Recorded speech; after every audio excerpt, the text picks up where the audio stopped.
Kualitas udara di Jakarta semakin mengkhawatirkan. Organisasi Kesehatan Dunia WHO mencatatkan setiap tahun ada 7 juta kematian yang berhubungan dengan polusi udara.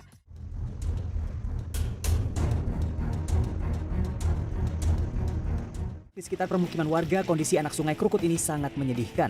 Tumpukan dan ceceran sampah seolah menjadi pemandangan lumrah di badan sungai. Banjir pun selalu menjadi ancaman terutama saat musim hujan tiba. Kanal Banjir Timur tampak menyerupai lautan salju akibat tebalnya tumpukan busa yang diduga berasal dari limbah deterjen. Salah satu penyebab dari permasalahan yang ada di lingkungan kita adalah limbah. Apa itu limbah? Limbah menurut Peraturan Pemerintah Nomor 12 Tahun 1995 adalah bahan sisa dari suatu kegiatan dan atau proses produksi. Sedangkan menurut WHO, limbah adalah sesuatu yang tidak berguna, tidak dipakai, tidak disenangi, atau sesuatu yang dibuang yang berasal dari kegiatan manusia dan tidak terjadi secara sendirinya. Selanjutnya, apa saja sih jenis dari limbah itu? Yang pertama ada limbah padat. Limbah padat merupakan sisa atau hasil buangan yang berbentuk padat. Limbah padat dibagi menjadi dua, yaitu limbah organik dan anorganik. Limbah organik adalah limbah yang mudah diuraikan oleh organisme, contohnya daun-daunan serta sisa makanan. Kemudian ada limbah anorganik, adalah limbah yang sulit diuraikan oleh organisme, contohnya adalah plastik dan logam. Yang kedua adalah limbah cair. Limbah cair yaitu sisa atau hasil buangan yang berbentuk cair.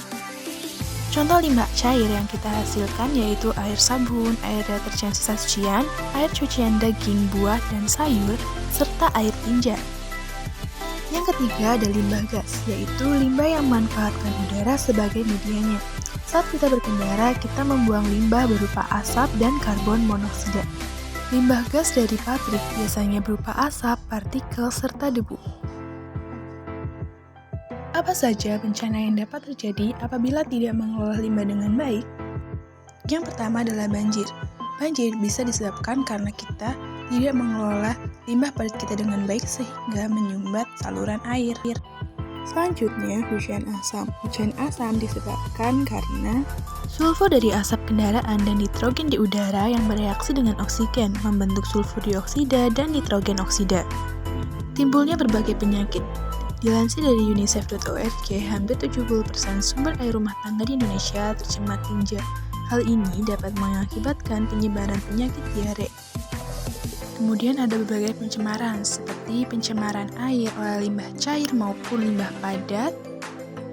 Kemudian ada pencemaran udara yang disebabkan karena asap pabrik dan asap kendaraan bermotor. Yang terakhir, pencemaran tanah yang disebabkan oleh limbah cair maupun limbah padat yang dibuang secara sembarangan di tanah terbuka. Bagaimanakah cara menangani limbah agar tidak menjadi bencana bagi diri kita sendiri? Yang pertama, kita harus memilah sampah kita dengan baik. Yang kedua, selalu membawa botol minum kemanapun. Yang ketiga, selalu membawa kantong belanja. Yang keempat, olah sampah organik kita menjadi pupuk kompos. Mendaur ulang sampah agar menjadi barang-barang yang berguna dan memiliki nilai jual. Gunakan air bekas cucian beras dan sayuran untuk menyiram tanaman. Buat saluran air kotor untuk membuang limbah. Gunakan deterjen ramah lingkungan untuk mencuci. Menanam pohon di sekitar rumah dan di pinggir jalan. Gunakan kendaraan umum seperti bus dan KRL untuk bepergian jauh. Untuk menempuh jarak yang dekat, kita bisa menggunakan sepeda maupun berjalan kaki.